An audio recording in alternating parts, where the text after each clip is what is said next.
الشيطان الرجيم بسم الله الرحمن الرحيم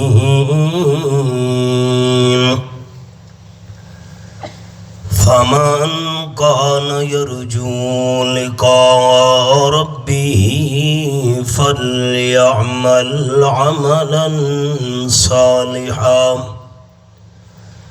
ولا يشرك بعبادة ربه أحدا سبحان ربك رب العزة عما يصفون وسلام على المرسلين والحمد لله رب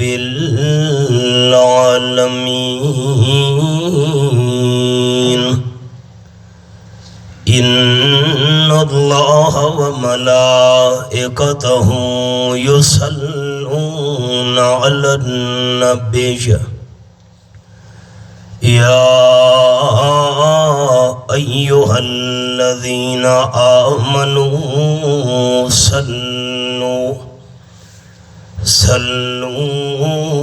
عليه وسلموا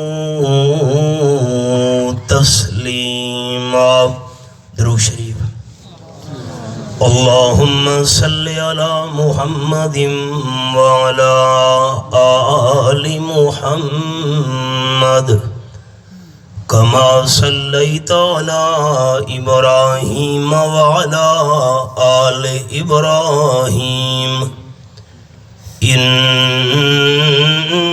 إنك حميد مجيد اللهم بارك على محمد وعلى آل محمد كما باركت على إبراهيم وعلى آل إبراهيم إنك حميد مجيد قابل عزت و احترام ذی قدر علماء کرام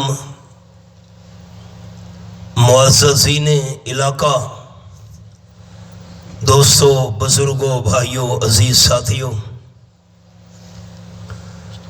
اڑالی کمریوں نے طوطیوں نے اندلیبوں نے اڑالی کمریوں نے طوطیوں نے اندلیبوں نے چمن والوں نے مل کر لوٹ لی طرز فغاں میری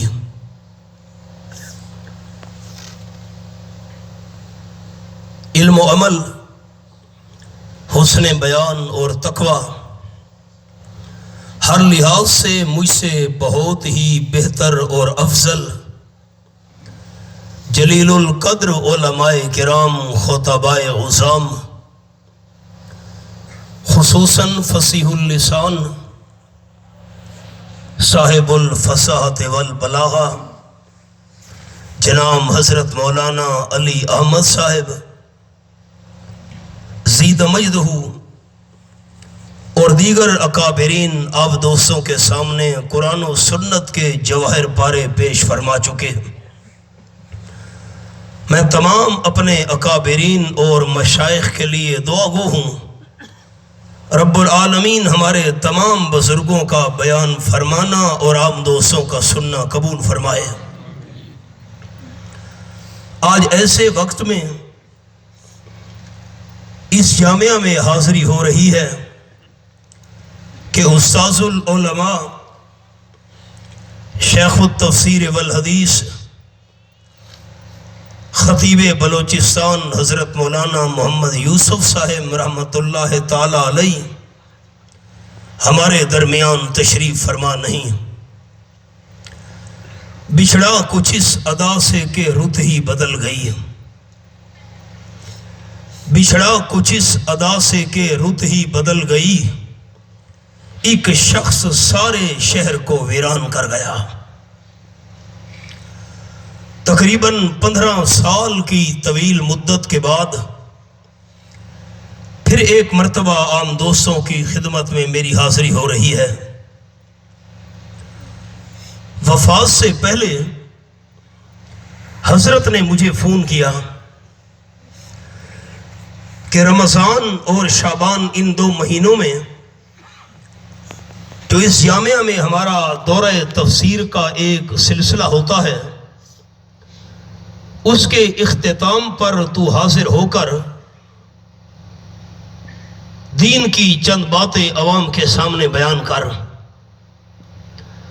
میں نے حضرت سے درخواست کی کہ جس طرح آپ شعبان اور رمضان المبارک کے 2 مہینوں میں دورہ تفسیر القرآن پڑھایا کرتے ہیں، میرا بھی 1 شعبان سے لے کر 25 رمضان تک یہی معمول ہے۔ 25 رمضان المبارک کو ہمارے اپنے دورہ تفسیر کا اختتام ہے، تو حضرت نے فرمایا دال بدین آنا کوئی مشکل نہیں، یہاں تو جہاز کی سہولت ہے۔ خیر یہ بات میرے لیے بڑے قابل تعجب تھی کہ بلوچستان کے اس پسماندہ علاقے میں اور جہاز کی سہولت۔ حضرت نے فرمایا کہ میں ٹکٹ بھیجتا ہوں، تو جہاز کے ذریعے آ جا۔ میں نے کہا حضرت تفسیر القرآن کا سبق چھوڑ کر سینکڑوں طلباء کے اسباق کا ناغہ کر کے میرے لیے آپ کے ہاں حاضری بہت مشکل ہے، میں دل کی گہرائیوں سے معذرت چاہتا ہوں۔ حضرت نے بڑی خوش دلی کے ساتھ میری معذرت قبول کر لی۔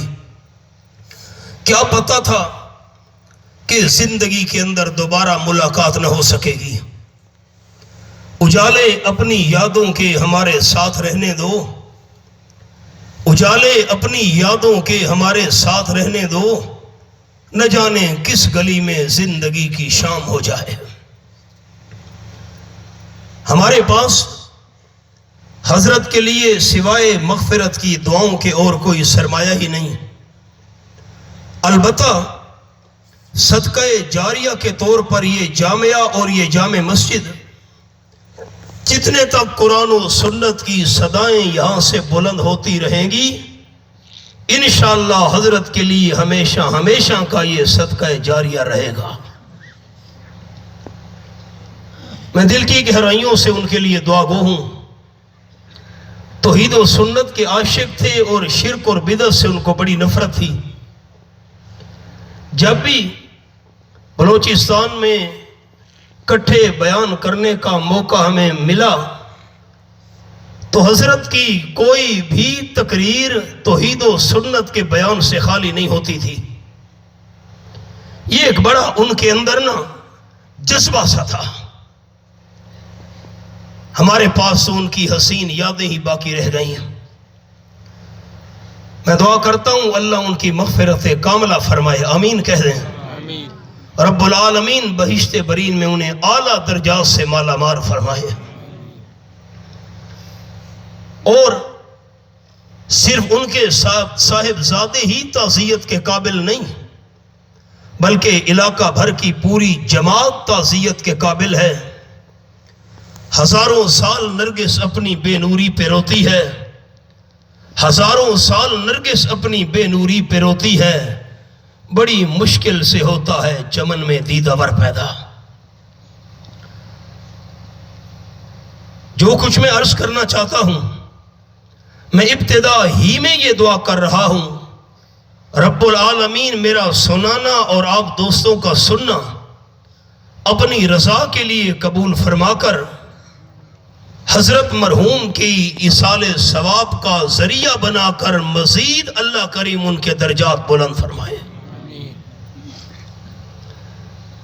دوستو، اس کے بعد جن ہمارے عزیز بچوں کی دستار بندی ہوئی، انہیں بھی دل کی گہرائیوں سے ان کے والدین کو بھی اساتذہ کرام کو بھی ادارہ کے جتنے معاونین ہیں ان سب کو بھی میں دل کی گہرائیوں سے مبارکباد پیش کرتا ہوں۔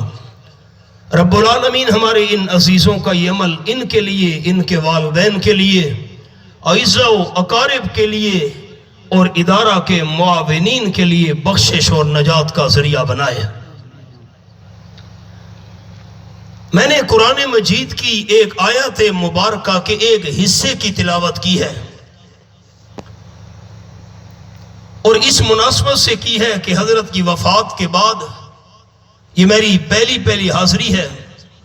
چند معروضات اسی حوالے سے میں آپ کے گوش گزار کروں گا۔ وما توفیقی الا باللہ علیہ توکلت و الیہ انیب۔ اس کائنات کے اندر کسی بات کو سچا ماننے کے دو طریقے ہوا کرتے ہیں۔ پہلا طریقہ کسی بات کو سچا ماننے کا یہ ہوتا ہے کہ انسان اس چیز کو اپنی آنکھوں سے دیکھ لے، جس کو کہتے ہیں مشاہدہ صحیح۔ اگر کوئی بندہ آ کر ہمیں خبر دے کہ بائی پاس پر آگ لگی ہوئی ہے، تو اس بات کے سچا ہونے کے طریقے ہیں دو۔ یا تو ہم وہاں جا کر اپنی آنکھ سے دیکھ لیں آگ جل رہی ہے تو بات بالکل سچی ہوگی، کیونکہ ہم نے اس چیز کو اپنی آنکھوں سے دیکھ لیا۔ اگر ہم نے اس آگ کو اپنی آنکھوں سے نہیں دیکھا تو دوسرا طریقہ یہ ہوتا ہے کہ ہم تک بات پہنچانے والا جو بندہ ہے وہ بندہ سچا ہو، جس کو کہتے ہیں مخبر صادق۔ اگر آنکھوں سے دیکھ لیں تب بھی وہ کام سچا، اور اگر خبر دینے والا بندہ سچا ہو پھر بھی وہ بات سچی۔ اب یہ دو باتیں ذہن میں رکھنا، اور میں قرآن پاک کی تلاوت شروع کرنے لگا ہوں۔ فرمایا اعوذ باللہ من الشیطان الرجیم،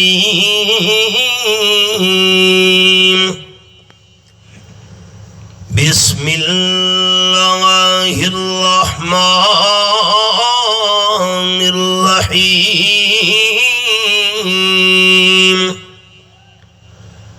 وما جعلنا لبشر من قبلک الخلد افإن مت فهم الخالدون۔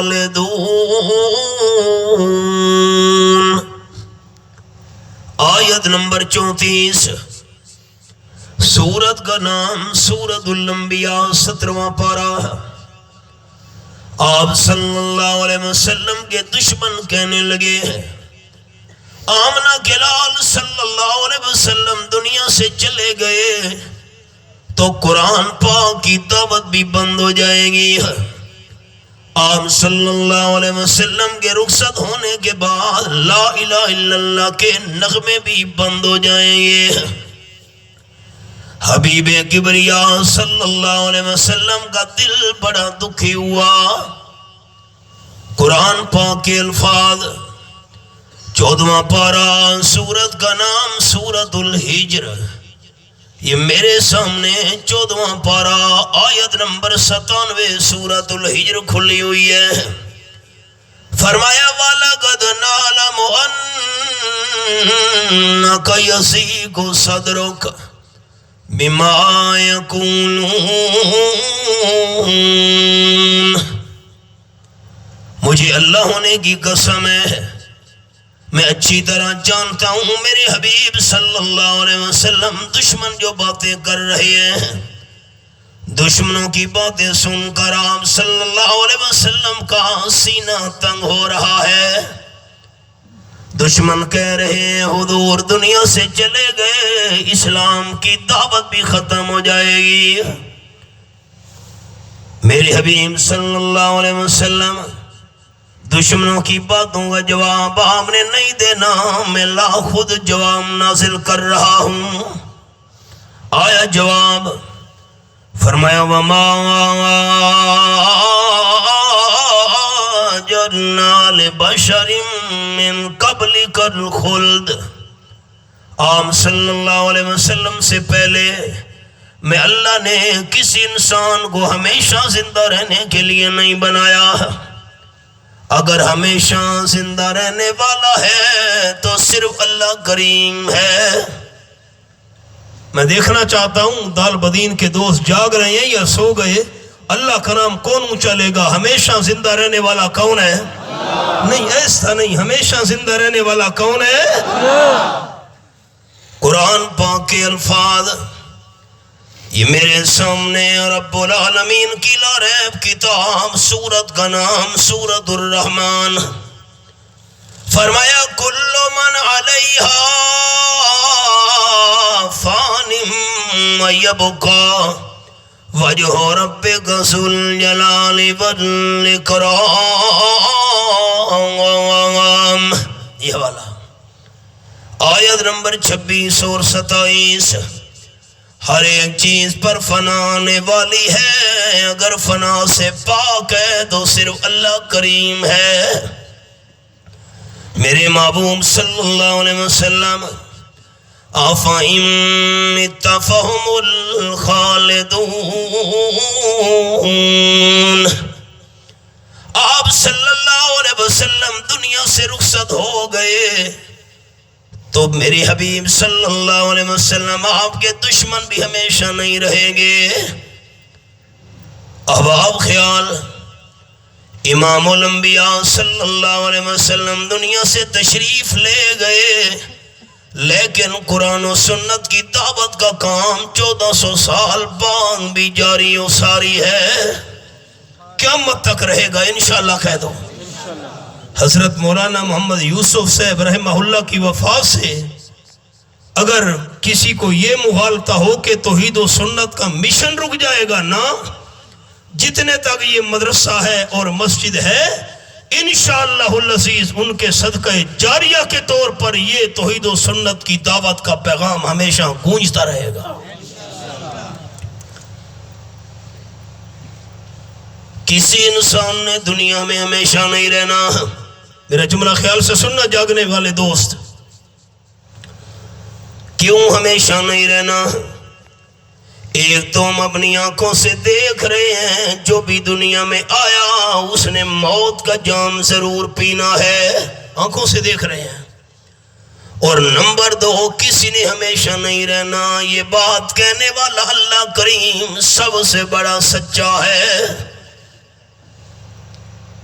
تاجدار دو عالم صلی اللہ علیہ وسلم نے صحابہ کرام کی محفل میں سوال کیا، صدیق اکبر رضی اللہ تعالیٰ عنہ یہ بتائیے روزانہ کتنا موت کو یاد کرتے ہو؟ حضرت صدیق اکبر رضی اللہ تعالیٰ عنہ عرض کرنے لگے، حضرت جب میں صبح کی نماز پڑھ لیتا ہوں دل کے اندر خطرہ پیدا ہونا شروع ہو جاتا ہے، پتنی موت مجھے ظہر کی نماز بھی پڑھنے دیتی ہے کہ نہیں۔ شاباش، جزاک اللہ، آپ نے موت کو بہت یاد کیا۔ فاروق اعظم رضی اللہ تعالیٰ، آپ بتائیے روزانہ کتنی دفعہ موت کو یاد کرتے ہو؟ حضرت عمر رضی اللہ تعالیٰ عرض کرنے لگے، حضرت جب میں ظہر کی نماز پڑھ لیتا ہوں دل میں خطرہ پیدا ہو جاتا ہے، پتنی موت مجھے عصر کی نماز تک بھی مہلت دیتی ہے کہ نہیں۔ جزاک اللہ، شاباش شاباش۔ سارے صحابہ کرام سے آپ صلی اللہ علیہ وسلم پوچھتے آئے، آخر میں فرمانے لگے کہ ما ذکرتموہا حق ذکرہا او کما قال النبی صلی اللہ علیہ وسلم، صبح کی نماز پڑھنے کے بعد تمہیں ظہر کی امید نہیں، ظہر کی نماز پڑھنے کے بعد تمہیں عصر کی امید نہیں۔ میرے ساتھیوں، تم نے موت کو بہت زیادہ یاد کیا، لیکن جیسے موت کو یاد کرنے کا حق تھا حق تم نے ادا نہیں کیا۔ صحابہ کرام حیران رہ گئے، حضرت صبح کے بعد ہمیں ظہر کی توقع نہیں، زور کے بعد ہمیں اثر کی نہیں حق ادا نہیں ہوا. ما ذکرتموہا حق ذکرہا، موت کو یاد کرنے کا حق تم ادا نہیں کر سکے. صحابہ کرام نے حیران ہو کے پوچھا حضرت موت کو یاد کرنے کا حق کیسے ادا ہوگا؟ تاجدار ختم نبوت صلی اللہ علیہ وسلم نے فرمایا موت کو یاد کرنے کا حق یہ ہے کہ جب میں آمنہ کلال صلی اللہ علیہ وسلم نماز میں دائیں جانب سلام پھیرتا ہوں میرے دل میں خطرہ پیدا ہو جاتا ہے پتہ نہیں موت مجھے بائیں طرف سلام پھیرنے کی مہلت دیتی ہے کہ نہیں دیتی. ہم نے کتنا یاد کیا، ہر وقت مال مال مال، پیسہ، دنیا، جائیداد، کاروبار، بس. قرآن پاک کے الفاظ، سورت کا نام سورۃ الانعام 7واں پارہ، فرمایا وَلَقَدْ جِئْتُمُونَا فُرَادَىٰ كَمَا خَلَقْنَاكُمْ أَوَّلَ مَرَّةٍ. یہ حوالہ ہے آیت نمبر 94 پر میری انگلی ہے. مجھے اللہ ہونے کی قسم ہے انسان جب دنیا میں پیدا ہوتا ہے ہر پیدا ہونے والے بچے کے دونوں ہاتھ خالی ہوتے ہیں، کوئی سونا نہیں، کوئی چاندی نہیں. انسان دنیا میں آیا تو بھی ہاتھ خالی، اور جب انسان دنیا سے جا رہا ہے پھر بھی دونوں ہاتھ خالی. اجڑ گیا وہ باغ جس کے لاکھ مالی تھے، سکندر جب چلا دنیا سے دونوں ہاتھ خالی تھے. قمیص کے اندر جیب لگے ہوتے ہیں لیکن رب کعبہ کی قسم کفن کا کوئی بھی جیب نہیں ہوتا. انسان خالی آیا خالی ہاتھ دنیا سے جائے گا. انسان دنیا میں پیدا ہوا تو بھی ہاتھ خالی، دنیا سے جا رہا ہے پھر بھی دولت اور مال سے انسان کے دونوں ہاتھ خالی. اور جب قیامت کے میدان میں بندہ زندہ ہو کر اٹھے گا اللہ فرمائے گا وَلَقَدْ جِئْتُمُونَا فُرَادَىٰ كَمَا خَلَقْنَاكُمْ أَوَّلَ مَرَّةٍ. مجھے اللہ ہونے کی قسم انسانوں ایسے خالی ہاتھ بے یار و مددگار تنہا میں اللہ کریم کے سامنے آئے ہو اس طرح میں اللہ نے پہلے دن تمہیں خالی ہاتھ پیدا کیا تھا. اب خیال، قال النبی صلی اللہ علیہ وسلم اذا مات الانسان انقطع عملہ، رواہ البخاری. آپ صلی اللہ علیہ وسلم نے فرمایا جب انسان دنیا سے رخصت ہوتا ہے موت کا جام پینے کے بعد اپنی مرضی سے نیک اعمال کرنے والا دروازہ بند ہو جاتا ہے. نماز، روزہ، حج، زکوٰۃ، صدقہ، خیرات، تلاوت، حج، عمرہ، سارے نیک اعمال والا دروازہ بند، لیکن 3 صورتیں باقی ہیں. آپ صلی اللہ علیہ وسلم نے فرمایا فوت ہونے والا بندہ زندگی کے اندر صدقہ جاریہ کر گیا، مسجد بنوا گیا، مدرسہ چلا گیا، نلکا لگوا گیا، جتنے تک لوگ فائدہ حاصل کرتے رہیں گے اس بندے کو ثواب ساتھ ساتھ ملتا رہے گا. یہ حضرت مولانا محمد یوسف صاحب رحمہ اللہ کا صدقہ جاریہ ہے. نمبر 2، استاد علم پڑھا گیا. آپ صلی اللہ علیہ وسلم نے فرمایا جتنے تک لوگ اس کے علم سے فائدہ حاصل کرتے رہیں گے، شاگردوں کی شاگرد، یہ پڑھنے پڑھانے کا سلسلہ جاری رہے گا، استاد کو بھی ثواب ساتھ ساتھ ملتا رہے گا. حضرت نے اپنی ساری زندگی قرآن و سنت کی خدمت کی. جتنے تک یہ تعلیم و تعلم کا سلسلہ جاری رہے گا مولانا مرحوم کو ثواب ملتا رہے گا۔ نمبر 3، او ولد صالح یدعو لہ، او کما قال النبی صلی اللہ علیہ وسلم۔ علماء کرام کے لیے جملہ عرض کرتا ہوں، او ولد صالح یدعو لہ، یہ قید اتفاقی ہے، عوام کے لیے سادہ بات۔ آپ صلی اللہ علیہ وسلم نے دعا کی مثال بیان فرمائی ہے، صرف دعا کے اندر بات بند نہیں، دھیان سے سننا۔